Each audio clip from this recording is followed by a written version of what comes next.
충격적인 일이 벌어졌습니다. 최근 일본에서는 쌀 부족 문제로 엄청난 고난을 겪고 있다고 하죠. 뉴스에 따르면 일본은 한국인 관광객들이 없다면 6개월 내 50만 명이 아사할 수 있다고 하네요. 그만큼 일본 경제에 주어지는 충격은 그야말로 커다랗다. 한시라도 빠른 대책을 촉구한다.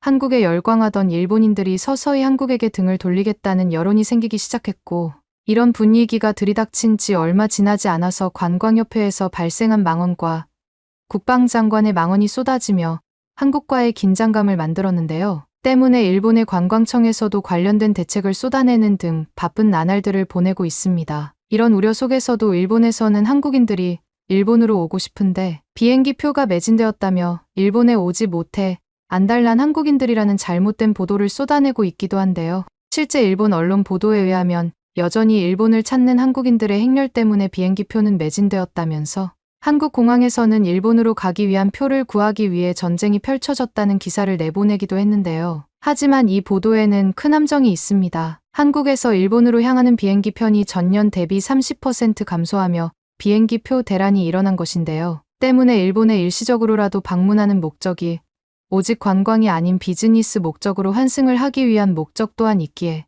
일본으로 향하는 비행기 편의 30% 감소는 이런 비행기 표 품귀 현상을 초래하게 되었다는 것이죠. 그러니까 일본 일각에서는 여전히 한국인 관광객 숫자 통계에서 아무런 문제가 없고 한국인들이 일본으로 오지 못해서 안달이 난 상황이라는데 괜히 심각한 것처럼 이야기를 하지 말라는 내용으로 언론 기사를 쏟아내기도 했습니다. 하지만 이 보도의 출처는 일본 국영방송사로 밝혀지며 평소 일본의 서민들은 안중에도 없는 방송답게 파파적인 시각에서 보도를 내보냈다는 비판 여론의 역폭풍을 맞기도 했죠. 그럼에도 불구하고 여전히 일본을 찾아가는 한국인들 덕분에 당장의 일본의 관광 수입에는 아주 큰 영향이 생긴 것은 아니지만 분명히 관광객 숫자가 감소했고 이런 현상이 장기적으로 지속될 경우 관광업에 종사하는 일본인들이 자신들의 생업에 큰 타격을 받을 것을 우려하여 연이은 일본 고위층들의 막말에 불만이 커져 있는 상황입니다. 그러니까 지금 현재는 일본 고위층들은 한국 관광객 숫자가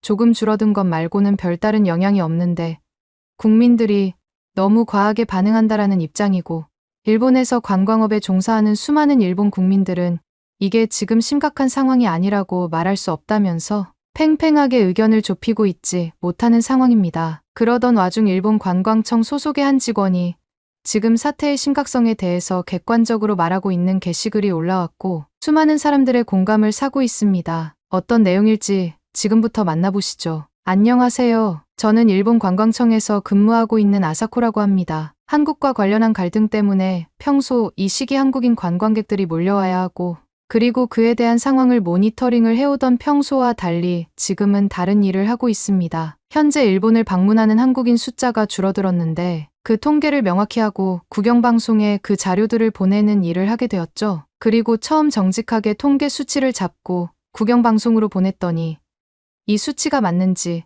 재확인을 해서 다시 보고하라는 지시가 내려왔고 처음에는 순진하게 처음부터 수치를 재검토해서 다시 보내고는 했죠. 그러나 여러 번 재검토 지시가 내려왔고 결국 한국에서 방문하는 관광객 숫자가 별로 줄어들지 않았음을 보고하고 나서야 재보고 명령이 내려오지 않는 기이한 일을 경험했습니다. 그러니까 지금 일본 정부에서는 한국인 관광객 숫자가 조금 줄었다고 해서 별 영향도 없으며 일본 국민들이 과하게 반응하고 있다는 이야기를 하고 싶은 거죠. 다들 자신의 위치에서 가만히 있어라.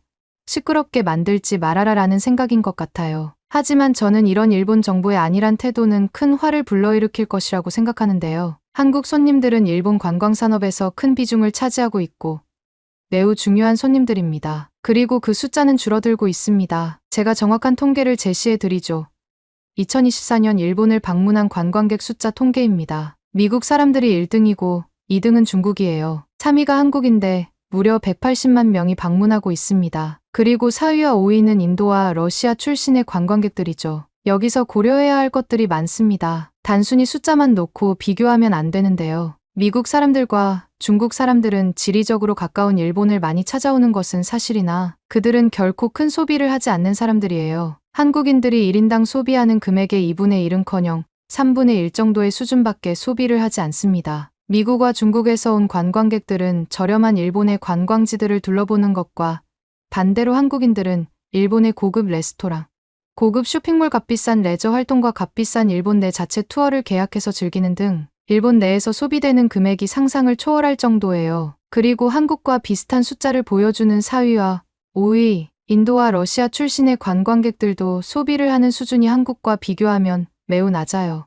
이런 상황에서 한국에 대한 정부 인사들의 지나친 자극이 왜 일어날까 고민해봤습니다. 사실 작년부터 일본인들이 한국에 대해서 크게 분노한 사건이 있었습니다. 대표적으로 2024년 일본의 유명 가수가 한국에서 콘서트를 열었는데 이 공연장에서 일본인 불법 체류자들이 대거 체포되기도 했었죠. 한국에 체류하고 있는 일본인들의 숫자가 엄청나게 많고 그리고 수많은 일본인들을 위해 레니는 며칠에 걸쳐 연속된 콘서트를 개최할 계획이었고 실제 한국 공연의 표가 순식간에 팔려나가는 등 일본인들의 기대가 엄청났습니다. 하지만 한국에 체류하고 있는 일본인들 중 꽤나 많은 사람들이 불법 체류자 신세이고 그런 것을 한국 정부에서 알고 콘서트장 부근에서 일본인 불법 체류자들을 체포해서 강제 추방시켜 버렸던 사건이죠. 심지어 이런 단서를 획득한 것도 한국의 법무부가 레니의 입국 사유의 직업은 가수이며 콘서트를 열기 위해 방문한다라고 목적을 명시한 것을 보고 이때가 일본인 불법 체류자들을 대거 검거할 기회라고 생각해 대규모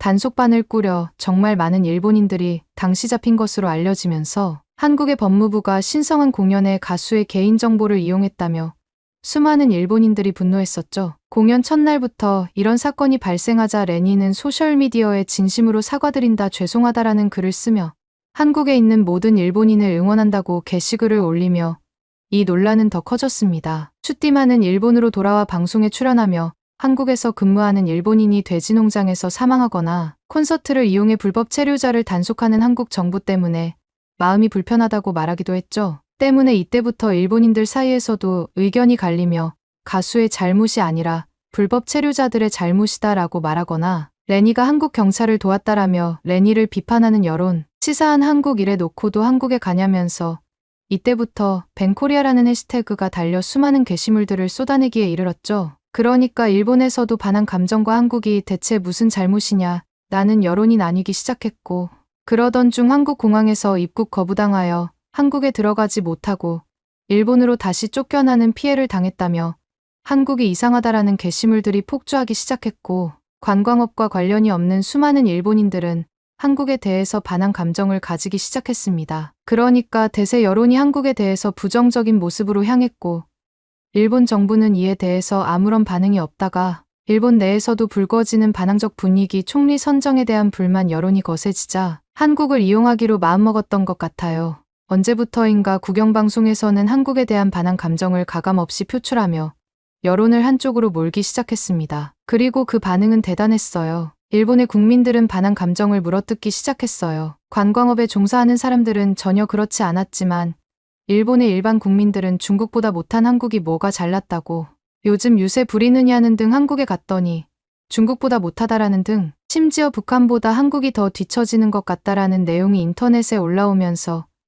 그야말로 반항 감정은 절정을 찍었습니다. 게다가 한국인들이 잘 찾아가지 않는 관광지에서 관광업에 종사하는 일본인들도 반항 감정은 컸어요. 그때의 분위기를 떠올려보면 한국인들이 관광지에서 벗어나 현지인들이 생활하는 지역에 들어갔거나 혹은 중국이나 미국 출신 관광객들이 자주 찾는 저렴한 식당이나 숙소, 그리고 저렴한 레저 시설을 이용했더라면 그 현장은 그리 우호적이지 않았을 겁니다. 제 친구인 레니가 실제로 이런 경험을 했습니다. 방콕에서 몇 시간 떨어진 작은 마을에서 로컬 생활을 체험하기로 했던 레니는 현지인들이 즐겨 찾는 작은 게스트하우스에 묵었어요. 처음엔 저렴한 가격과 비교적 평화로운 환경에 만족했지만 레니가 현지 레스토랑에서 한국인 관광객들과 식사했을 때 그 분위기는 전혀 예상치 못한 방향으로 흘러갔다고 했습니다. 한국인 관광객들이 현지 식당 측에 컴플레인을 제기한 건데요. 자신들에게는 유난히 더 비싼 요금표를 제시했고 그게 정상 가격인 줄 알고 식사를 했는데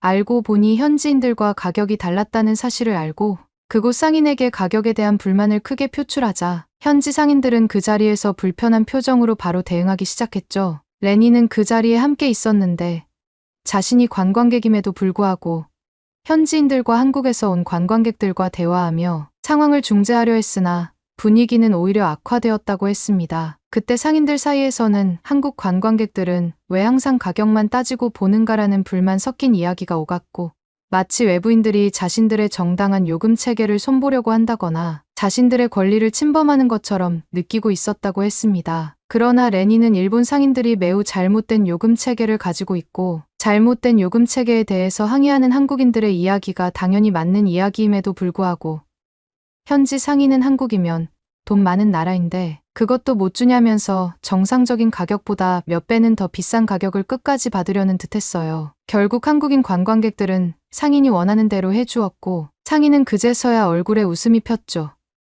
이후 레니는 빠르게 그 자리를 떠나게 되었고, 이런 경험을 통해 저렴한 관광지에서 현지인들과의 상호작용이 쉽지 않다는 걸 깨달았다고 합니다. 특히 한국 출신의 관광객들이 자주 가지 않는 이런 외진 곳의 관광지는 상인들이 한국인들을 마치 복권으로 생각하고 말도 안 되는 금액을 요구한다는 것도 알았다고 했어요. 그때마다 한국인 관광객들과 갈등을 빚어왔을 현지 상인은 그러면서도 한국에 대해서 불만을 가지고 있었대요. 돈 많은 나라인데 자기들한테는 얼마 하지도 않으면서 치사하게 군다며 상인에게 엄청난 이득을 가져다 준 한국인들에게 욕을 하고는 했대요. 최근 한국인들의 관광지를 벗어나서 다양한 곳으로 진출을 하려는 경향이 강하거든요. 그러니까 전통적으로 한국인들이 많이 찾아가던 관광지에서는 갈등이 없을지 모르겠으나 이렇게 생소한 곳에 가서는 일본 상인들의 파렴치한 모습을 만나게 되고, 그때마다 몇 없는 한국인들에게 돈을 뜯어내려는 상인들과의 기싸움이 펼쳐진다는 거예요. 호락호락하지 않은 한국인 관광객은 자신들의 입장이 있는 것이고, 상인들은 역시나 자신들의 입장이 있어요. 때문에 한국과의 감정 갈등은 더 깊어지는 것 같았죠.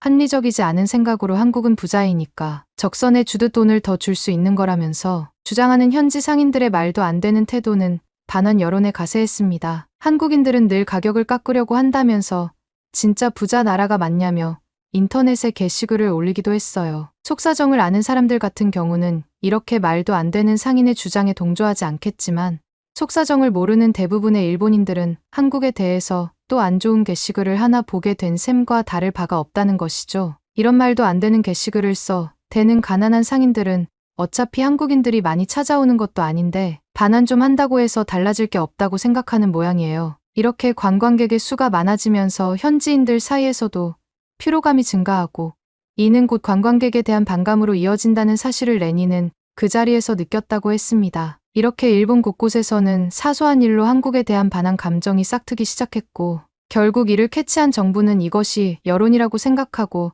한국에 대한 반한 감정을 그대로 드러내기 시작했어요. 한국 제품들을 주로 팔고 있는 상점에는 대대적인 세무조사가 시작되기도 했고, 번화가에 있는 상점들에서 케이팝만 틀어대는 게 아니냐며 경찰들이 시비를 걸기도 했대요. 그리고 이런 애국주의적인 성향의 모든 정책들은 결국에 일본 국민들에게 지지를 받기에 이르렀고, 반항조적인 분위기 국왕이나 총리에 대한 반항적인 감정이 누그러들었죠. 그러니까 일본 정부는 반항 감정을 이용하려 하고 있었고, 국민들은 불순한 의도에 순순히 따라오는 멍청한 행보를 보였던 것이죠. 무려 일본에서 매년 가장 큰 돈을 써주는 한국을 상대로 이런 짓은 매우 무모한 짓이지만, 그럼에도 불구하고 국민들의 이득보다는 정치적인 입지가 가장 중요한 일본에서 이런 것들은 실제로 일어나고 있고 실제 먹혀드는 정책이라는 것이에요. 그리고 그 결과는 참담할 것입니다. 일본은 관광으로 경제를 유지하는 나라이고 그 산업에 종사하는 사람들만 수백만 명에 달해요. 호텔, 식당, 여행사, 레저 업체, 기념품 상인들까지 수없이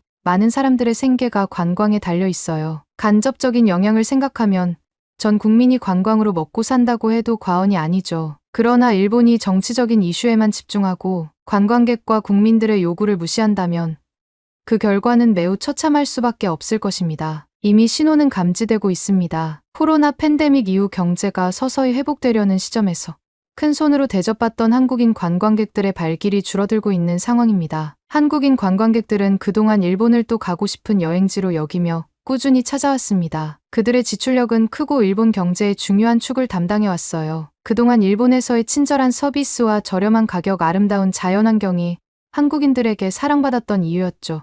하지만 최근 들어 정치적 혼란과 불안정한 외교 정책으로 인해 한국인 관광객들이 줄어들고 있다는 보고가 이어지고 있습니다. 이는 당장 관광업에 종사하는 수많은 일본인들의 생계에 큰 타격을 주고 있으며 여기서 끝이 아니라는 거예요. 더 큰 문제는 일본의 관광 인프라 순위가 사실상 높은 편이 아니라는 점이죠. 옆 나라 베트남이나 미국과 비교했을 때도 경쟁력이 확실히 우위에 있다고는 보기 어려운 상황이에요. 오래전부터 일본을 좋아해 주었기에 엄청난 숫자의 한국인 관광객이 방문하는 것이지, 사실 눈을 조금만 돌려도 다른 나라에 갈 만한 데가 많거든요. 그런 의미에서 베트남은 최근 몇 년간 지속적으로 관광 인프라를 개선해왔고, 미국 역시 국제적인 관광지로 성장하며 일본과의 경쟁에서 앞서고 있죠. 이런 상황 속에서 일본이 한국인 관광객들의 발길을 잃어버리게 된다면 경쟁력을 다시 회복하기는 쉽지 않을 것입니다. 한번 잃으면 정말 회복하기가 어려워서 꼭 지켜내야 해요. 그럼에도 불구하고 한국인들은 그동안 일본을 여전히 자신이 좋아하는 여행지로 생각하며 언제든지 다시 찾아오고 싶어하는 마음을 가지고 있었습니다. 하지만 정치적 갈등과 외교 문제로 인해 이런 관계가 틀어져 버리면 결국 그 피해는 고스란히 일본 국민들에게 돌아가게 되는 것이죠. 관광지의 인프라 개선이나 정책적 지원 없이 지속적으로 관광객을 잃게 되면 일본의 경제는 더욱 심각한 위기에 빠질 것이 분명하잖아요. 그리고 이런 어두운 상황을 알고 이미 많은 관광업 종사자들은 거리로 나와서 시위를 벌이고 있어요. 그런데도 그 시위대를 향한 일본인들의 눈초리는 따가워야 하지만 지금 나와는 상관이 없다면서 시위대를 욕하고 있는 사람들에게 하고 싶은 말이 있어요. 당신들 친척들 중 분명히 관광업으로 먹고 사는 사람이 있을 텐데 큰 손을 잃어버린 일본의 미래가 어떨지 생각해 보라고 말이죠. 친척 중 한 명이 몰락하면 그 친척은 다른 사람들에게 도움을 요청해야 할 것이고 당신에게도 도움을 요청할 것이라는 것이죠. 그리고 다른 친척들의 생계까지 책임지고 있던 잘나가는 관광산업 종사자가 돈벌이를 잃는다고 생각해 보세요. 그 많은 식솔들을 누가 챙겨줄 거죠. 일본은 아직 한 가정 안에서 스스로 자립하는 나라가 아니잖아요. 다들 친척들의 도움을 받기도 하고 도움을 주기도 하잖아요. 그런데 그 연결고리 하나가 이렇게 어처구니 없는 일로 끊어져 버린다면 얼마나 허무할까요? 그냥 단순히 반한 감정을 가지는 것에 그치는 게 아니라 이렇게 치명적인 결과로 내몰릴 수 있다는 걸 명심하세요. 지금 정말 심각합니다. 매일같이 모니터링하고 있지만 언제 회복이 될지, 어쩌면 회복이 안 될지도 모르는 상황임을 꼭 기억해 주세요. 당장 센세 벤코리아를 삭제하세요. 이게 제가 꼭 드리고 싶은 말입니다. 구독과 좋아요 부탁드리며 사연자분께 남기고 싶은 말씀이 있으시면 댓글로 부탁드립니다. 그러면 더욱 재미있는 다음 사연으로 넘어가겠습니다. 친구 남편이 평생 한국에 왔다고 맛있는 거 사주겠다고 얘기해서 소고기 집에 갔대요. 근데 소고기 집이 조금 인기가 많아서 좀 시끄럽대요. 아마 중국인들이었는 것 같아요. 너무 시끄럽게 해서 친구의 남편이 여동생이 눈치 좀 봤나 봐요. 근데 갑자기 나무젓가락이 그 친구 머리 여동생이 고쳤어요. 그 순간 무슨 일이 일어났냐면 한국인 형부를 둔 23살 제나라고 합니다. 저는 아주 먼 나라 한국을 아주 싫어했어요. 거의 증오했죠. 한국 이야기만 나오면 질색팔색을 했으니까요.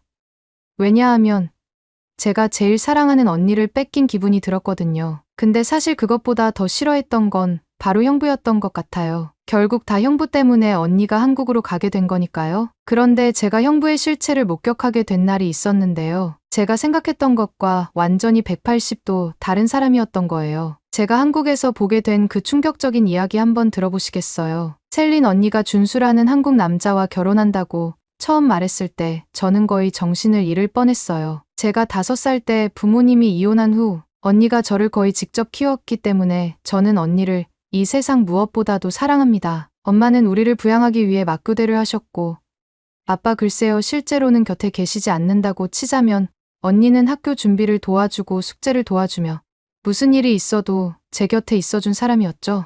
언니는 저보다 3살이나 많지만 항상 제2의 엄마 같은 존재였어요. 그러던 어느 날 대학을 마치고 집에 오셔서 방금 만난 한국 남자와 결혼한다는 폭탄 선언을 하셨을 때 저는 정말 당황스러웠어요. 어떻게 저한테 이럴 수 있죠? 우리한테요 이 남자가 결혼식만 올리면 지구 반대편으로 데려갈 거라는 걸 몰랐던 걸까요? 나는 준수와 결혼하는 것이 왜 끔찍한 생각인지에 대해 하늘 아래 모든 논리를 대었지만 언니는 그저 그 인내심을 아는 미소를 지으며 내가 지나치게 과장하고 있다고 말했어요. 만날 때까지 기다려봐. 준수는 내가 아는 사람 중에 가장 훌륭하고 배려심 많은 사람이야. 우리 가족의 큰 보탬이 될 거야. 네, 그럴 법한 이야기죠.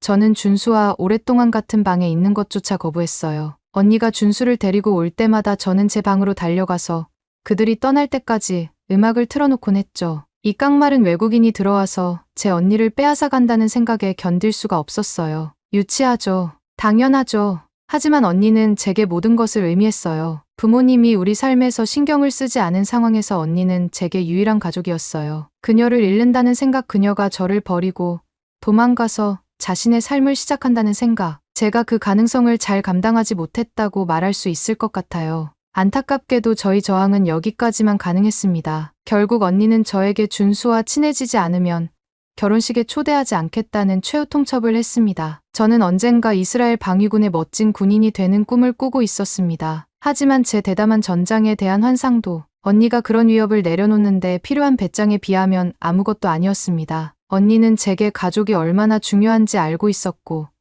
그것을 이용하는 것을 두려워하지 않았습니다. 그래서 저는 매를 맞은 동생처럼 굴복했습니다. 분노한 언니를 달래기 위해 결국 언니와 준수와 함께 저녁 식사를 하기로 했습니다. 의무감으로 어색한 식사를 한번 하고 그 후 이 패배자가 정신을 차리고 떠날 때까지 계속 차단하기로 했습니다. 그 운명적인 저녁 식사는 텔아비브의 우리 집에서 그리 멀지 않은 곳에 있는 멋진 이스라엘 레스토랑에서 열렸습니다. 식당에 들어섰을 때 이미 테이블에 앉은 준수가 무릎에 냅킨을 올려놓고 안절부절 못하는 모습을 잊을 수 없습니다. 남자의 모습을 처음 본 순간 저는 솔직히 말해서 압도당했습니다. 키는 170 정도밖에 되지 않았고 30대 초반보다 더 젊어 보이는 날씬하고 마른 체격이었죠. 깔끔한 버튼다운 셔츠와 슬랙스 차림에 그는 긴장된 에너지로 진동하는 것처럼 보였고 식당 안을 이리저리 두리번거리며 눈을 부릅뜨고 있었습니다. 아니 어떻게 저럴 수가 있지.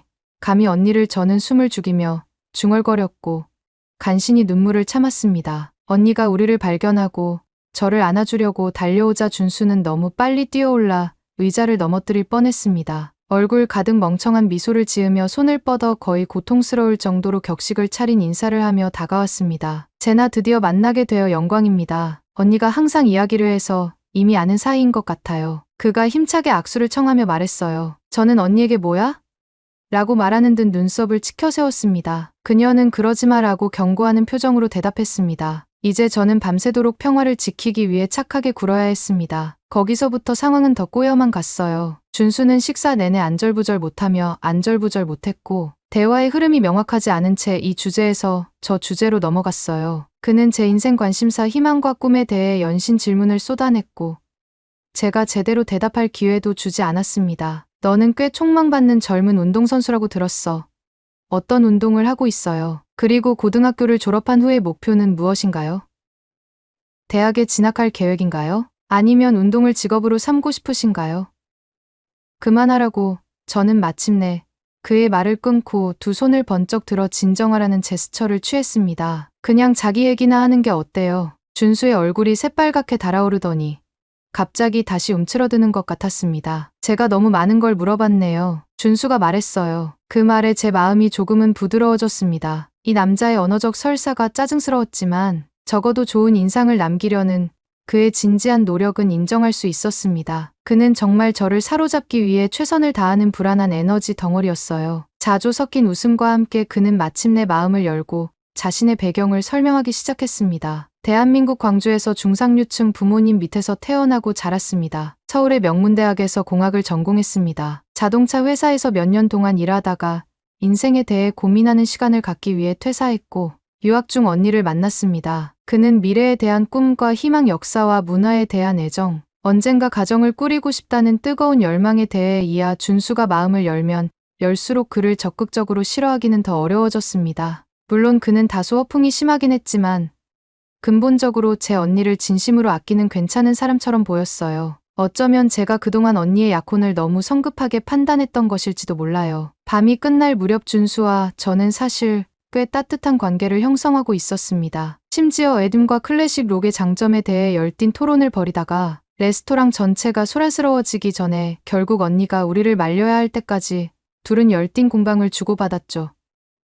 준수와 작별 인사를 나누던 중 준수는 저를 옆으로 끌어당기더니 의외로 진지한 표정으로 저를 바로잡았습니다. 제가 아까 잘못한 거 알아요. 하지만 알아줬으면 해요. 언니를 정말 사랑하니까요. 남은 여생 동안 언니를 책임질게요. 언니가 행복할 수만 있다면 무슨 일이든 할 겁니다. 약속할게요. 나는 준수의 얼굴을 가만히 들여다보며 혹시 미사여구는 없는지 살폈습니다. 하지만 그의 눈빛은 진심과 결의로 가득 차 있었습니다. 나는 천천히 손을 뻗어 그의 어깨를 잡고 꽉 쥐며 수락의 뜻을 전했어요. 언니를 잘 돌봐줘. 아니면 내가 가만두지 않을 거니까.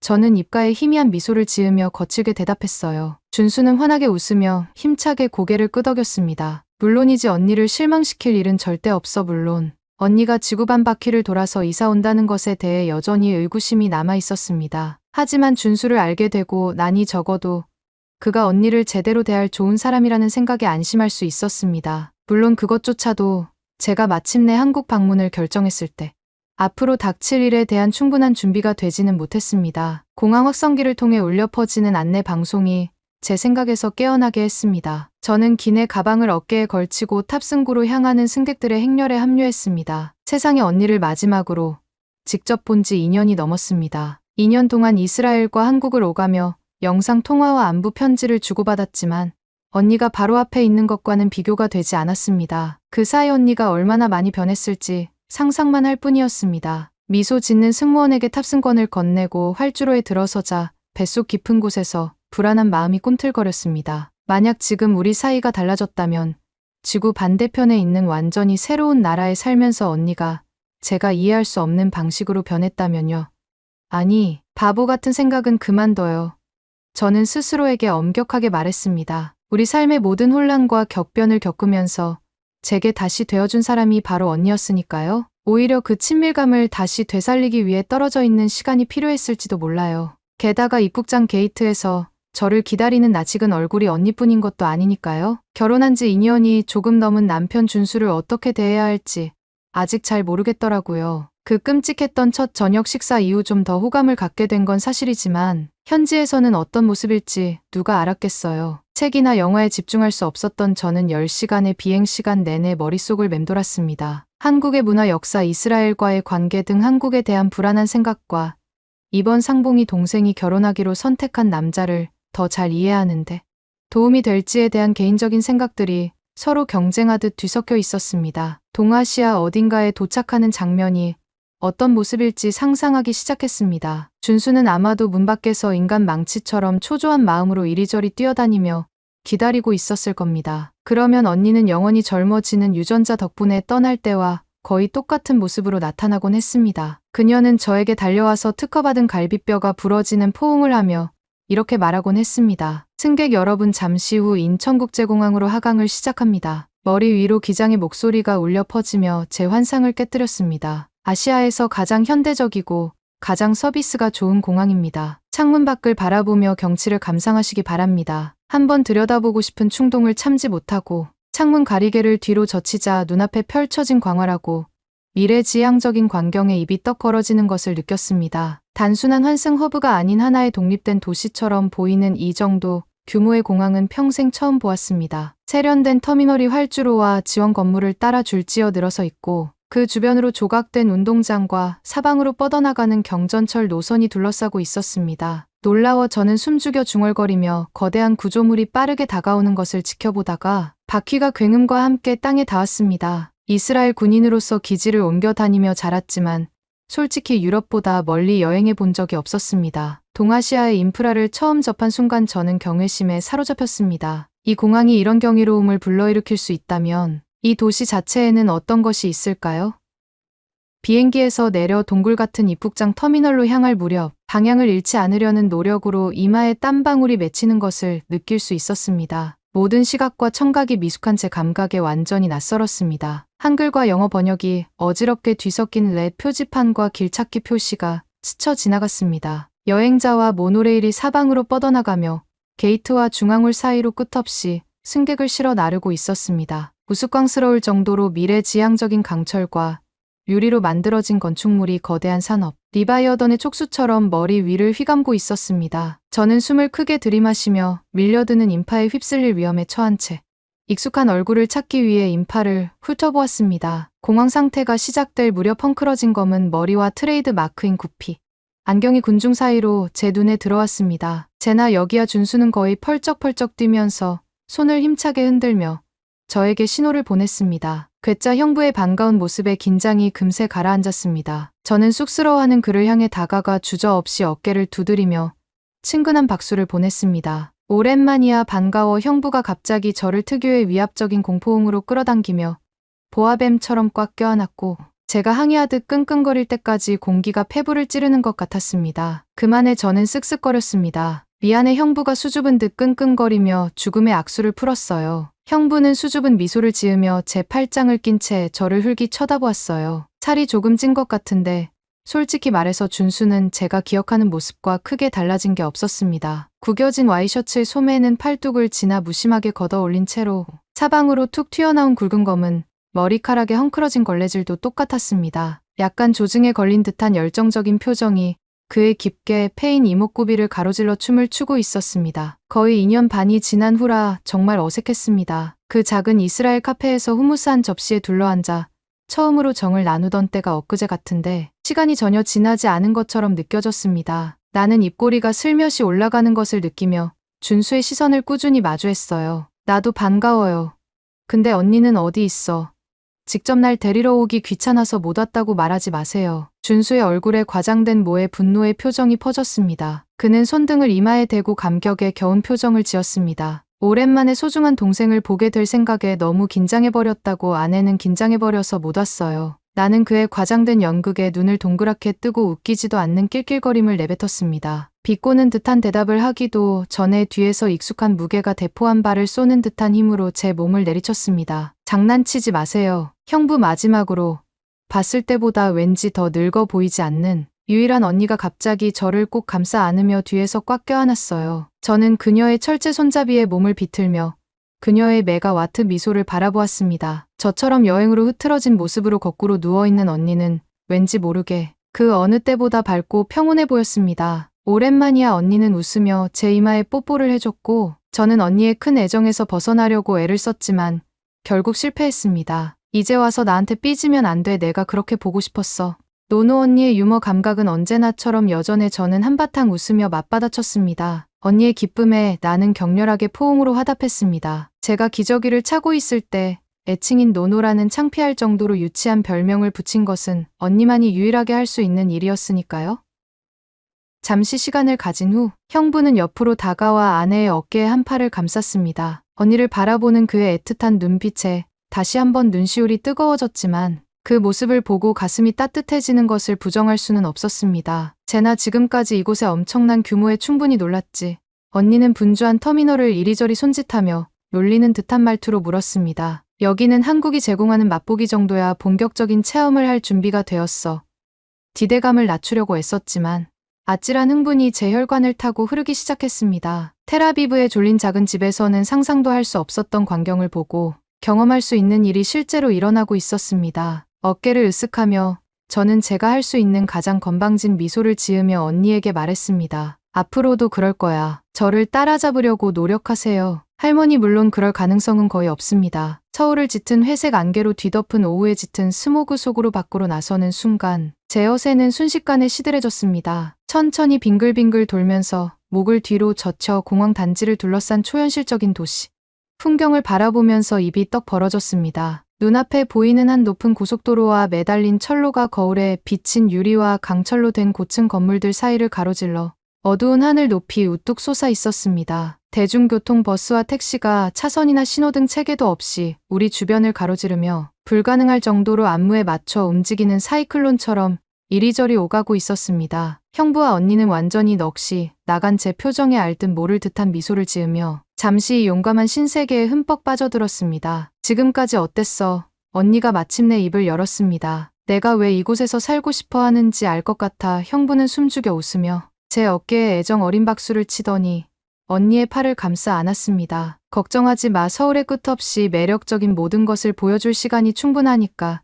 이제 시작이니까. 먼저 숙소로 이동하고 난 뒤에 시내 곳곳을 둘러보도록 하자. 그의 말대로 준수와 언니는 시간을 낭비하지 않고 정확하게 안내해 주었습니다. 작은 해치백 세단을 타고 공항을 빠져나오는 순간부터 졸린 텔아비브와는 다른 세상의 광경과 소리 냄새에 흠뻑 빠져들었습니다. 도시가 빽빽하게 들어선 주거용 타워와 고속도로, 고가도로 지하철 노선이 얽히고 설키며 앞으로 뻗어나가는 듯한 모습이었습니다. 보행자들은 산호돌출부 주변에서 칼을 휘두르는 물고기 떼처럼 밀려드는 차량 사이를 두려움 없이 피했습니다. 압도적인 스케일의 모든 것이 위협적이면서도 묘하게 짜릿한 기분을 동시에 선사했습니다. 무엇보다도 가장 인상적이었던 것은 도시 공간의 모든 분자에 생동감을 불어넣는 피할 수 없는 생동감이었습니다. 많은 글로벌 도시들이 단절되고 단절된 느낌 생명이 없는 콘크리트 틈새가 주거지 사이를 메우고 있는 반면 서울은 정기적 연결로 가득 차 있었습니다. 우뚝 솟은 오피스 단지 사이로 포장마차와 포장마차 식당이 밀집해 있었고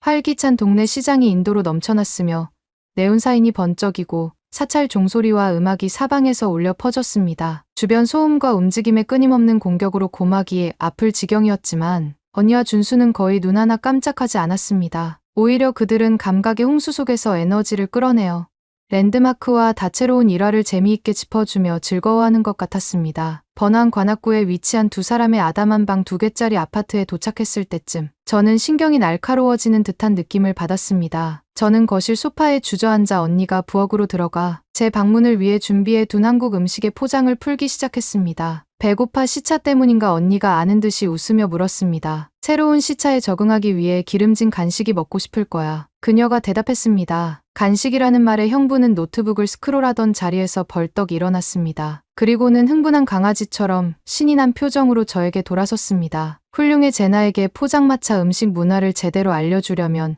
이런 게 필요할 것 같다.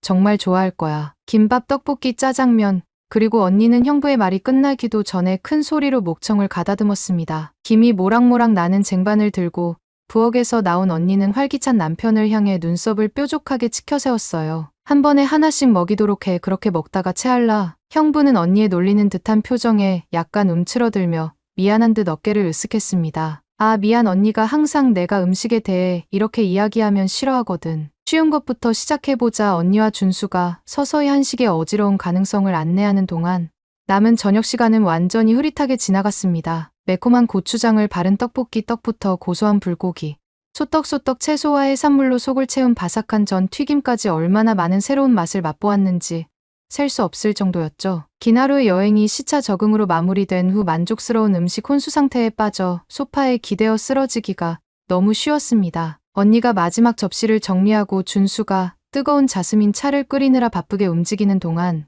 저는 눈을 감고 있었습니다. 행복한 잠에 빠지기 전 제 기억 속의 마지막으로 남은 이미지는 소파 반대편에 바짝 붙어있는 언니와 준수의 모습이었어요. 손가락을 맞댄 채 가정에 대한 만족감으로 반짝이는 눈빛을 빛내고 있는 두 사람은 여느 신혼부부보다 더 잘 어울리고 정신이 아찔할 정도로 행복해 보였습니다. 바로 그 순간 제 안에 깨달음의 씨앗이 뿌리를 내리기 시작했습니다. 이곳에서 반나절만 지내면서 뻔뻔한 바깥 언니가 특유의 기질로 받아들인 것 같은 광경과 소리, 맛에 둘러싸여 보니 이해가 되기 시작했습니다. 언니가 왜 이곳을 그렇게 좋아했는지, 모든 고정관념을 매번 깨뜨리는 이 활기차고 박동하는 세계에 빠져보자는 준수의 초대를 거부할 수 없었던 이유도 서울은 차분한 현실이 아니라 중독성 있는 질주였고 영원히 자유분방한 언니는 그 마법에 완전히 빠져들었습니다. 오늘 밤처럼 언니의 눈이 기쁨으로 반짝이는데 필요한 것이 그 정도였다면 이 전기의 나라를 집이라고 부르는 언니의 선택을 제가 뭐라고 판단할 수 있을까요? 마지막 의식의 꿈틀거림이 저를 끌어당기면서 마침내 이곳에 도착했다는 사실에 묘한 평화를 느꼈습니다. 운이 좋다면 이 시끌벅적하고 아름다운 도시가 언니에게 마법처럼 작용한 것이 제게도 영향을 미칠지도 모른다는 생각이 들었습니다. 그 짜릿한 전망을 염두에 두고 내일은 또 어떤 놀라움을 선사할지 궁금해하며 따뜻한 잠에 완전히 빠져들었습니다. 제가 처음부터 그냥 관광객처럼 왔고요. 그리고 다음에 유학 가고 그 다음에 결혼하고 나서 취직했습니다. 한국에서 총기 불법인데 이스라엘에서 군인들 휴가 나가면 준 무조건 중이랑 다녀야 됩니다. 네, 퇴근도 할 때도. 왜냐하면 만약에 존재나면 그 군인이 이미 준비되어 있어야 돼요. 위험할 수 있는데 만약에 군인이 아무 이유 없이 쓰면은 이거 형법이에요. 군인들 중에 거의 95, 99% 군인들 거의 다들 씁니다. 근데 한국에 총기 불법이잖아요. 근데 다들 왜 잘 사요? 제가 한국에서 친구들과 현대 놀러 간 적 있는데 취해서 같이 사격장 갔어요. 제 아버지가 이스라엘 군인이 오셨고 또 같이 가는 친구는 처녀 군인입니다. 그래서 해보려고 했는데 잘 안 되더라고요. 옆에 친구도 못하고 그래서 제 충이 사는 건가? 그래서 그냥 집에 가려고 했어요. 근데 그 순간 한 할아버지가 다가오더니 그렇게 하는 거 아닌데 라고 하셨더라고요. 그래서 속으로 좀 웃겼어요. 제 친구는 군인이었고 그리고 그 할아버지가 그냥 할아버지잖아요. 근데 그 할아버지가 총을 잡으니까 180도 달라졌어요. 갑자기 오른쪽 손으로 손잡이를 잡더니 천천히 보고 땅 썼더라고요. 근데 다 정확히 맞더라고요. 말도 안 돼 그냥 할아버지인데 제 친구 쳐다보고 친구가 당연한 듯 하더라고요. 한국은 20살 넘으면 다 군대에 간다고 다 할 수 있을 거라고 그러더라고요. 저 진짜 놀랐어요. 그리고 그 할아버지뿐만 아니었어요. 무슨 일이었냐면 저는 이스라엘의 골목을 그냥 지나치지 않아요. 매일 퇴근을 하고 나서는 운동복 차림으로 2시간 정도 걸으면서 골목을 돌아요. 퇴근하면 피곤하지 않냐고요. 들어가서 쉬고 싶기는 한데 늦게 들어가는 분들이 걱정이 되어서요. 저라고 원래 그렇게 봉사정신이 뛰어난 건 아니었어요. 한국 여행 중에 특별한 사람들을 만났거든요. 한국에서 술김에 사격장에 가서 자신 있게 사격을 했어요. 나 정도면 아마추어 사격장에서 경품은 타겠지 생각했어요. 그런데 잘 되지가 않는 거예요. 그러다가 손을 떠는 나이 지긋한 한국인 할아버지들이 보란듯이 제 앞에서 줄줄이 명중을 시켰어요. 알고 보니까 한국은 전쟁의 아픔을 가지고 있고 아직까지도 휴전 중인 나라라 과거에도 현재에도 나라를 위해 많은 사람들이 헌신하고 있더라고요. 나라의 평화를 위한 그들의 이타적인 모습은 제게 도전 정신을 주었습니다. 그리고 군인으로서 갈고 닦은 강한 체력과 무술 실력을 활용하기로 결심했어요. 혹여나 위험에 처해 있는 국민이 있으면 구해주려고 범죄가 자주 일어나는 골목을 매일 돌아요. 한국에서 무엇을 받길래 이렇게 남에게 시간을 헌신할 수 있냐고요. 제 이야기를 한번 들어보세요. 저는 평생 군인이 되는 것이 꿈이었습니다. 제 운명이라고 할 수 있죠. 이스라엘에서 자라면서 조국을 위해 봉사하는 것은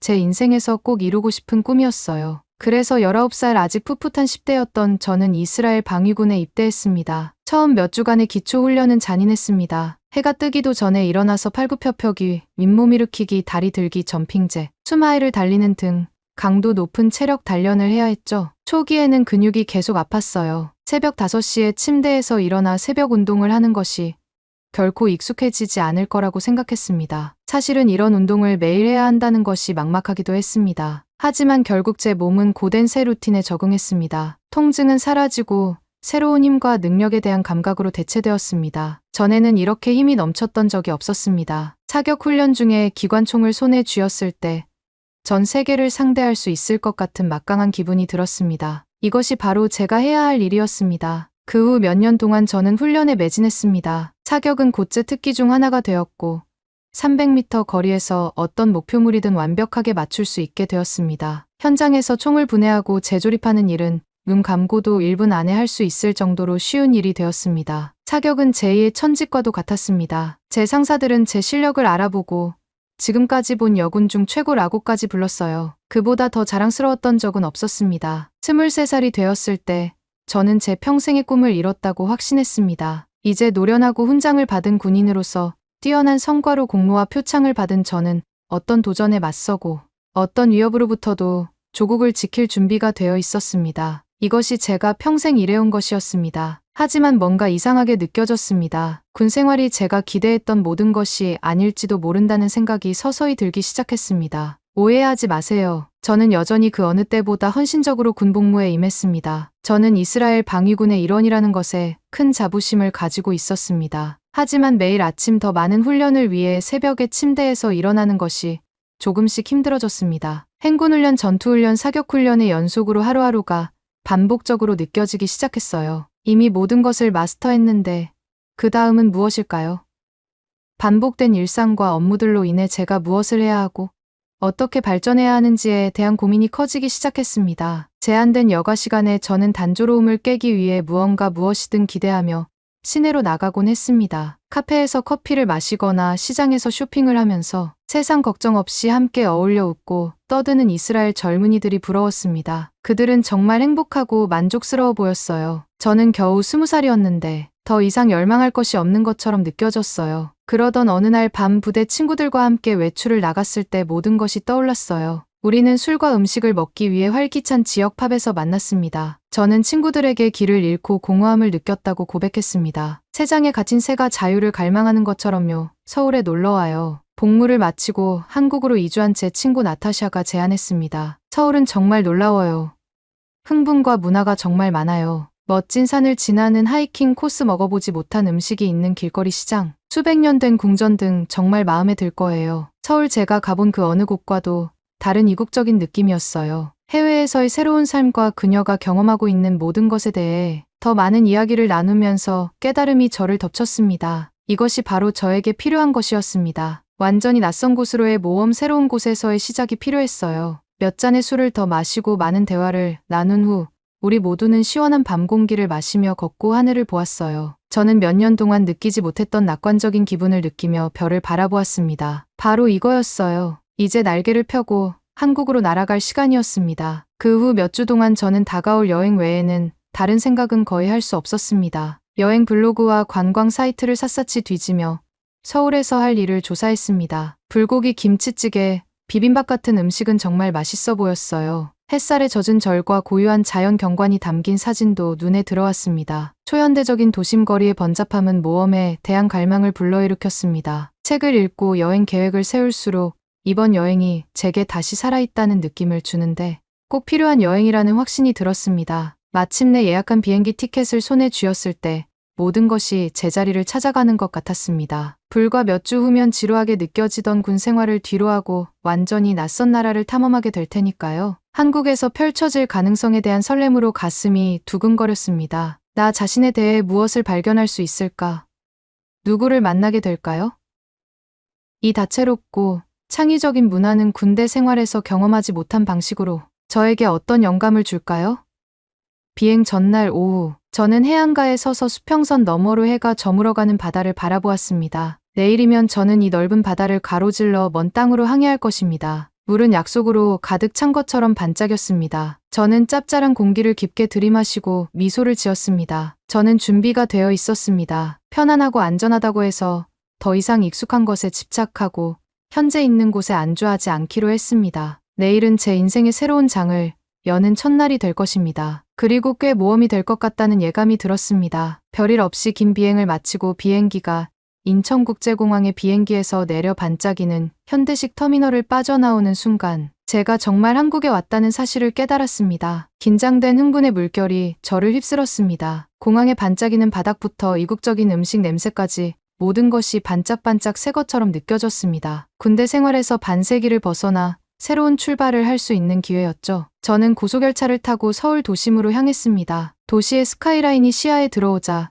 저는 그 거대한 규모에 놀랐습니다. 끝없이 늘어선 아파트 건물과 반짝이는 유리 마천루가 저를 둘러싸고 있었습니다. 서울은 제가 경험해 본 적 없는 분주한 대도시였습니다. 기차역에서 나와서 저는 분주한 도심의 거리를 돌아다니며 행복하게 길을 잃었습니다. 인도에 늘어선 노점상 세련되고 개성 있는 패션을 입은 현지인 레스토랑에서 지글지글 끓는 음식, 냄새 등 볼거리가 너무 많았어요. 현란한 네온사인과 거대한 비디오 광고판은 밝은 색상과 빠른 한글 문자로 제 눈을 현혹했습니다. 이 모든 것이 조금 압도적이었지만 좋은 의미로 다가왔습니다. 제가 갈망하던 모험의 순간이었죠. 친구 나타샤의 아파트에 짐을 내려놓자마자 그녀는 곧바로 저를 데리고 북악산에 올라 탁 트인 도시 전망을 감상하는 첫 번째 여행에 나섰습니다. 긴 비행 끝에 다리를 쭉 뻗을 수 있는 기회가 정말 좋았어요. 정상에서 바라본 서울의 전경은 사방으로 펼쳐진 도시의 빌딩들과 아름다운 한강이 어우러져 상상했던 것보다 훨씬 더 멋진 풍경이었습니다. 저는 그 자리에 한참을 서서 그 모든 것을 숨죽이며 바라보았습니다. 그 후 며칠 동안 나타샤는 자신이 살고 있는 도시의 하이라이트라며 동대문으로 향했습니다. 우리는 거대한 동대문 시장을 둘러보았는데 반짝이는 보석부터 한국 전통 의상, 군침 도는 길거리 음식까지 다양한 상품이 판매되고 있어 놀라움을 금치 못했습니다. 오후에는 화려하게 칠해진 궁궐과 잘 가꾸어진 정원이 있는 한국의 오랜 역사를 엿볼 수 있는 창덕궁 경내를 거닐며 시간을 보냈습니다. 이 소박한 궁궐이 현대의 도심에 자리 잡고 600년이 넘는 세월을 견뎌왔다는 사실이 놀라웠어요. 나타샤는 또한 젊은 문화와 기발한 패션, 활기찬 밤문화로 가득한 트렌디한 홍대 인근으로 저를 데려다 주었습니다. 우리는 밤늦게까지 K-팝 포스터가 붙어있는 바에서 노래를 부르며 울고 활기찬 젊음의 거리를 돌아다녔어요. 그렇게 크게 웃고 평온함을 느낀 적이 없었던 것 같아요. 매일 새로운 경이로움이 찾아왔습니다. 어느 날 아침 설악산을 등반하기 위해 서울 외곽으로 30분 넘게 이동했습니다. 안개가 자욱한 이른 아침 공기를 뚫고 긴 오르막길을 오르는 것은 수도에 쉴 새 없는 에너지에 대한 완벽한 해독제였습니다. 그리고 들쭉날쭉한 바위 봉우리들 사이로 펼쳐지는 탁 트인 산 정상 풍경은 힘들게 올라간 보람을 충분히 느낄 수 있었습니다. 하이킹과 산책을 마친 후에는 한국 음식을 즐겼습니다. 나타샤는 김치와 불고기 같은 단골 메뉴 외에도 닭강정 바삭하고 달콤한 튀김옷을 입힌 닭튀김 채소와 소고기를 버무린 쫄깃한 감자국수인 잡채 등 제가 좋아하는 새로운 요리를 소개해 주었습니다. 이전에 먹어본 것과는 차원이 다른 맛에 저는 감탄할 수밖에 없었고 맛있게 식사를 할 수 있었습니다. 어느새 서울에서 3주가 훌쩍 지나갔어요. 집에서 수천 마일 떨어진 새로운 문화에 빠져드는 것은 제가 바라던 바로 그 활력을 되찾는 경험이었어요. 하루도 같은 날이 없었고 매일 새로운 발견을 할 수 있는 이곳의 생활 속도는 저에게 활력을 불어넣어 주었습니다. 이곳에서의 마지막 밤이 다가오자 나타샤는 제가 떠날 준비가 되지 않았다는 것을 알 수 있었습니다. 원한다면 더 머물러요. 그녀가 재촉했습니다. 저를 믿으세요. 아직 볼거리와 할 일이 훨씬 더 많아요. 우리는 이제 겨우 겉핥기로 경험했을 뿐이에요. 그녀의 말이 맞았습니다. 저는 아직 포기할 준비가 되지 않았습니다. 저는 귀국 일정을 2주 더 연장했습니다. 아름다운 풍경, 풍부한 문화적 전통, 대도시의 활기, 놀라운 음식 등 한국의 매력에 완전히 빠져버렸기 때문입니다. 제 마음은 그 어느 때보다 활기차게 느껴졌어요. 저는 제가 할 수 있는 모든 순간을 만끽하고 싶었습니다. 서울에 남은 기간 동안 새로운 동네와 명소를 찾아다녔습니다. 특히 수많은 분쟁에 참전한 참전용사들을 기리고 비무장지대 근처에 있는 대한민국 전쟁기념관에서 큰 감동을 받았습니다. 군인 출신인 저는 이번한 나라가 어떻게 수세기에 걸쳐 그토록 많은 전시 손실을 견뎌낼 수 있었는지 놀라움을 금치 못했습니다. 한국인의 회복 탄력성과 정신력에 대한 증거였습니다. 한국에서의 마지막 날 밤 나타샤와 저는 다시 홍대에서 즐거운 밤을 보내기로 계획을 세웠습니다. 그날 저녁이 얼마나 기억에 남을지 미처 몰랐네요. 나타샤와 저는 서울에서의 마지막 금요일 밤을 다시 홍대를 탐험하며 보냈습니다. 첫 주에 이곳에서 노래방에 가서 노래도 부르고 바도 돌아다니며 정말 멋진 시간을 보냈기 때문에 마지막 밤에 그 마법을 재현하고 싶다는 생각이 들었습니다. 저희는 북적이는 펍에서 시원한 한국 맥주와 안주를 나눠 먹으며 시작했어요. 대학생과 젊은 현지인들이 공간을 가득 채우는 모습을 보며 활기찬 분위기에 흠뻑 빠져들었습니다. 모두들 패셔너블하고 에너지가 넘쳐 보였어요. 밤을 시작하기에 완벽한 분위기였어요. 식사를 하며 이야기를 나누는 동안 나타샤는 제가 이번이 서울에서의 마지막 주말이라는 사실에 약간 아쉬워하는 것을 느낄 수 있었습니다. 걱정하지 마세요. 그녀는 저를 안심시켰습니다. 우리가 멋지게 배웅해 줄게요.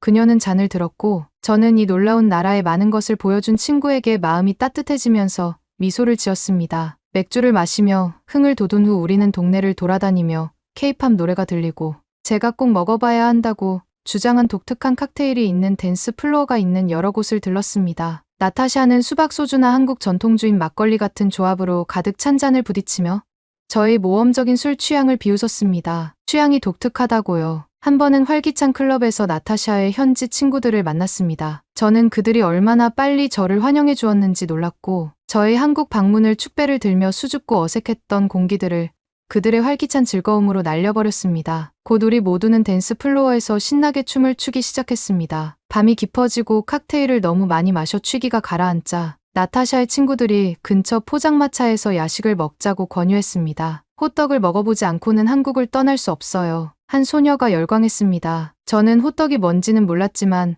한국적인 경험을 놓치고 싶지 않아 따라갔습니다. 밤 공기 위로 김이 모락모락 피어오르는 대학 본관 근처의 작은 포장마차에 도착했습니다. 친절한 아줌마가 우리를 열렬히 맞이해 주었습니다. 나타샤는 이곳이 한국의 인기 길거리 음식인 호떡으로 유명하다고 설명했습니다. 곧 따끈따끈한 호떡을 나눠주는데 평범한 호떡이 아니었습니다. 흑설탕, 견과류, 꿀로 속을 채운 달콤한 호떡은 그야말로 천국이었습니다. 따뜻하고 쫄깃한 반죽과 녹아내린 속을 먹다 보니 행복해져서 친구들과 웃었습니다. 배가 부른 저희는 간식을 다 먹은 후 시내를 산책하기로 했습니다. 선선한 밤바람은 땀을 뻘뻘 흘리며 붐비던 클럽의 퀴퀴한 냄새를 없애고 상쾌한 기분이 들도록 해주었습니다. 서울은 정말 잠들지 않는 도시였습니다. 시간이 늦었음에도 여전히 사람들은 발을 드나들고 네온사인이 거리를 비췄습니다. 결국 저희는 늦은 시간에도 지나가는 사람들에게 물건을 팔고 있는 노점상이 많은 작은 광장으로 들어갔습니다. 특히 장난감 소총이 줄지어 있고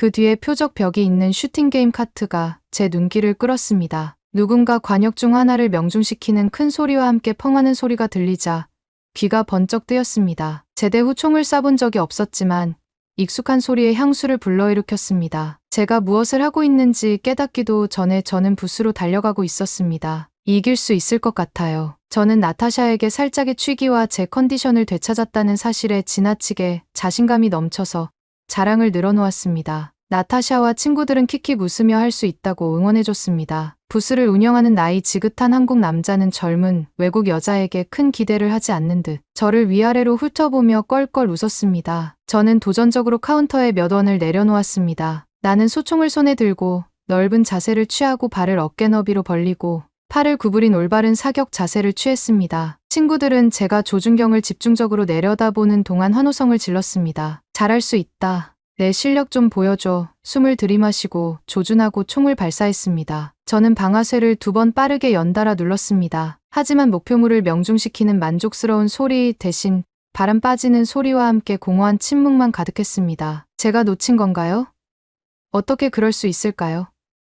저는 총열을 내려다보며 다시 조심스럽게 조준점을 맞췄습니다. 숨을 내쉬고 발사 이럴 수가 또 빗나가 버렸습니다. 이게 어떻게 된 일이지 몇 발을 더 쐈지만 모두 목표물을 빗나갔습니다. 아저씨 상인이 큰 소리로 웃자 친구들의 술 취한 격려가 장난기, 어린 비웃음으로 바뀌었습니다. 생각보다 술을 많이 마셨나 봐요. 저는 나타샤에게 소총을 넘겨주기 전에 수줍은 듯 말했다. 저는 제 실력이 부끄러워 그룹 뒤편으로 슬그머니 물러났습니다. 훈련된 저격수라면 쉽게 목표물을 명중시킬 수 있었을 텐데 말이죠. 하지만 나타샤에게 조롱을 당하는 대신 저는 그녀의 총알이 목표물의 가장자리를 간신히 비껴가는 것을 발견했습니다. 그녀는 총을 다른 친구 예준에게 넘겼습니다. 나는 예준이 연이어 총알을 완전히 빗나가는 모습을 보며 웃었습니다. 그들의 실력은 나만큼이나 형편없었습니다. 술에 취한 상태에서는 누구도 관역을 하나도 맞출 수 없었습니다. 실패에 대한 기분이 조금 나아지기 시작할 무렵 참전용사 모자를 쓴 한 노인이 주름진 얼굴에 즐거운 미소를 지으며 우리를 보러 다가왔습니다. 그는 제가 대충 통역한 한국어로 상인에게 이 젊은이들에게 진짜가 뭔지 보여줄게요 라고 말했습니다. 그는 카운터로 가더니 장난감 소총을 열심히 집어들었습니다. 떨리는 손으로 플라스틱 총을 안정적으로 잡을 수 없을 정도로 우리보다 더 서툴 것이라고 예상했습니다. 하지만 갑자기 그는 넓은 자세를 취하고 2팔을 완벽하게 펴고 눈을 레이저로 집중했습니다. 그는 눈 깜짝할 사이에 5발을 연달아 빠르게 발사했고 각 총알은 만족스러운 탄성과 함께 목표물을 명중시켰습니다. 모두 관역의 중앙에 정확히 맞았습니다. 저는 충격에 입을 다물지 못했습니다. 나이가 들어 손까지 떠는 할아버지가 어떻게 저렇게 놀라운 조준력을 가질 수 있었을까요? 그 남자는 제 놀란 표정을 보고는 자신의 실력에 비해 우리의 무능함이 재미있다는 듯 호탕하게 웃었습니다. 바로 그때 다른 노신사가 다가와서 상인에게 우리가 무엇을 하고 있는지 물었습니다. 첫 번째 남자의 믿을 수 없는 사격 실력을 본 새로운 남자는 비웃으며 진짜 사격이 뭔지 보여주겠다 는 뜻으로 이해되는 말을 했습니다. 그는 자신 있게 소총을 들고 완벽한 사격으로 첫 번째 남자의 흔적을 지워버렸습니다. 첫 번째 아저씨도 이에 굴하지 않고 다시 총을 들고 연속으로 관역을 명중시켰습니다. 곧이어 나이 지긋한 한국 남성들이 점점 모여들어 이 사격 대결에 동참했고 각자 평생 해온 것처럼 손쉽게 관역을 명중시켰습니다. 나타샤는 실제로 모든 신체 건강한 한국 남성은 군대에 가 사격 훈련을 받기 때문에 사격에 능숙하다고 말해주었습니다. 대부분의 한국 남성은 군사 훈련을 받은 덕분에 사격 실력이 뛰어납니다. 라고 그녀는 설명했습니다. 그 기술은 평생을 써먹을 수 있지요. 소총을 주고받으며 목표물을 연달아 파괴하는 할아버지와 아저씨들의 모습을 지켜보면서 저는 깨달음을 얻었습니다. 이 사람들은 결코 자신의 기술을 자랑하지 않았지만 대한민국의 군사력과 준비 태세를 보여주는 살아있는 증거였습니다. 한국 군대는 세계에서 가장 잘 훈련되고 가장 강력한 군대 중 하나로 자주 선전되는 군대의 심장부였습니다. 이곳에서 수세대에 걸쳐 훈련된 한국 군인들이 믿을 수 없는 정밀함을 자연스럽게 느끼며 깊은 존경심이 느껴졌습니다. 관광객으로서 한국의 국방을 그토록 중요하게 만든 복잡한 역사와 끊임없이 다가오는 위협을 잊고 있었는데 이 남자들로 인하여 다시 깨닫게 되었습니다. 친근한 할아버지들과 작별 인사를 나누고 계속 길을 가면서 저는 서울을 새로운 시각으로 바라보았습니다. 이 도시는 화려했고 반짝였고 아무런 걱정 없이 처음부터 번성한 도시처럼 보였지만 그것들의 역사에는 그분들과 같은 선대의 사람들의 노력과 군사로서의 준비, 태세가 잘 갖춰져 있었기에 가능했던 일이었음을 볼 수 있게 되었습니다. 그분들과 같은 어르신들 덕분에 서울이 살아남을 수 있었으며 더욱 성장하여 지금 같은 모습으로 거듭날 수 있었음을 깨달았습니다. 이 나라는 제가 상상할 수 없는 고난을 겪었지만 더욱 강해졌습니다. 제가 직접 목격한 한국 친구들은 철저한 보호 덕분에 자유롭게 살았습니다. 깊은 밤에도 신나게 놀 수 있을 정도로 치안이 좋았고 이 활기찬 문화가 번영할 수 있었던 봉사와 희생에는 할아버지들과 현대 군인들의 노고가 뒷받침되어 가능했음을 느끼고 그것에 대해 더 큰 감사를 느끼게 되었습니다. 음식 등살로 K-팝보다도 민간인임에도 전쟁이라는 아픈 역사를 극복하기 위해 완벽한 전투 태세를 갖췄던 할아버지 군인들의 모습을 보며 이스라엘에 돌아가 무엇을 해야 할지 알게 되었습니다. 한국에서 보낸 3주 동안 저는 고난을 극복하는 데서 오는 아름다움을 배웠습니다. 그리고 아직 배워야 할 것이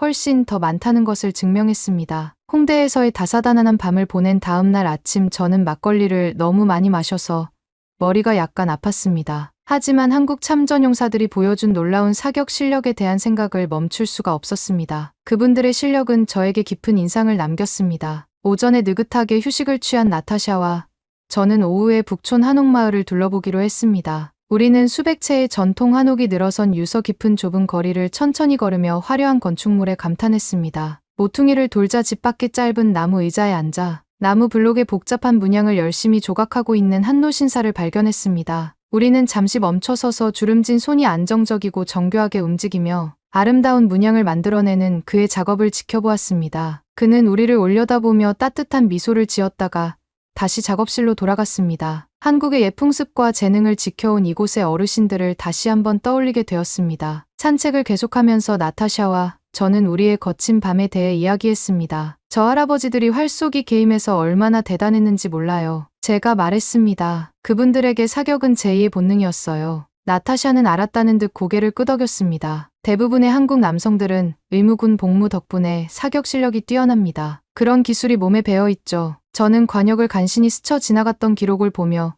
이 정도면 잘하는 거라고 그냥 넘겼던 날들을 떠올렸습니다. 나도 훈련받을 때 그런 기술을 익혔더라면 좋았을 텐데 저는 인정했습니다. 그들이 제게 큰 도움을 줬어요. 우리는 제가 얼마나 터무니없었는지에 대해 이야기하면서 웃었습니다. 하지만 그 경험을 통해 저는 모든 한국 남성이 군대에서 얻은 사격, 전문성에 대해 진심으로 경외심을 갖게 되었습니다. 그들은 자신의 임무를 진지하게 받아들이고 복무가 끝난 후에도 그 역량을 오랫동안 유지한다는 것이 분명했습니다. 만약 당신이 이곳에 입대해야 한다면 어떨지 생각해 본 적 있나요?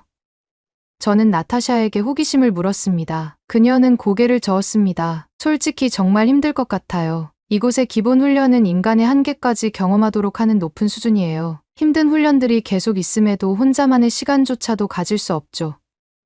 외부와 완벽히 단절된 공간에서 각 개인의 시간을 포기하고 오로지 국가를 위해 살아가는 것은 쉽지 않아요. 그녀가 한국 군사들의 혹독한 경험을 설명하는 동안 저는 국가를 위해 기꺼이 그토록 힘든 도가니를 통과하는 한국 남성들에게 새로운 존경심을 느꼈습니다. 산책을 마치고 아늑한 한옥 카페에 들러 전통차를 마셨습니다. 따뜻한 옥수수를 마시며 참전용사 어르신들의 예리한 사격 실력이 머릿속을 맴돌았습니다. 이제 귀국 비행기를 타려면 3주 정도 남았습니다. 미친 아이디어가 구체화되기 시작했죠. 다음 날 아침 저는 한국의 군사 역사에 대해 더 자세히 알아보기 위해 전쟁 기념관으로 향했습니다. 수세기 동안 사용된 탱크, 비행기, 총기 등의 전시물은 정말 흥미로웠습니다. 하지만 가장 인상 깊었던 것은 한국의 일반 보병들을 기리는 섹션이었습니다. 훈련이나 전투 자세를 취하고 있는 신병들의 사진 앞에서 오래도록 머물렀습니다. 그들의 젊은 얼굴에서 제가 처음 입대했을 때 느꼈던 떨림과 용기를 똑같이 느낄 수 있었습니다. 수십 년 대륙은 떨어져 있지만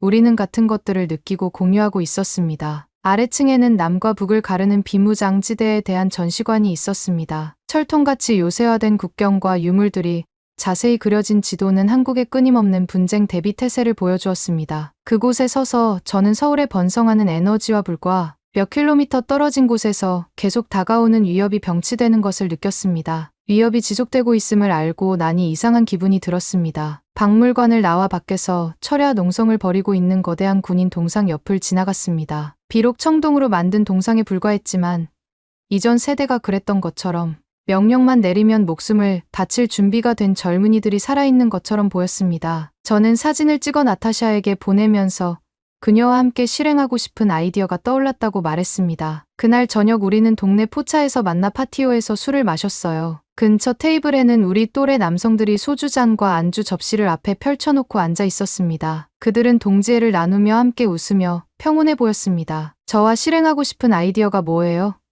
나타샤가 제 집중을 깨며 물었습니다. 저는 갑자기 제가 세운 계획에 대해 약간의 자괴감을 느끼며 그녀에게 돌아섰습니다. 저번 밤에 베테랑 저격수들을 보고 나서 이곳의 군사 훈련이 어떤지 살짝 맛보려고 생각 중이었어요. 제가 망설이면서 설명했습니다. 신병훈련 같은 걸 따라가게 해달라고 부탁해도 될까요? 나타샤는 깜짝 놀라 눈썹이 치켜 올라갔지만 제가 진지하다는 것을 알 수 있었습니다. 그녀는 잠시 생각한 후 조심스럽게 대답했습니다. 보통 신병훈련소에는 보안상의 이유로 외부인을 들여보내지 않아요. 하지만 그녀는 여러 가지 가능성을 염두에 두고 말을 이어갔습니다. 아버지가 도시 외곽부대 사령관인 대학 동기를 아는 사람이 있어요. 그녀가 마침내 말했습니다. 어떻게 생각하는지 물어볼게요.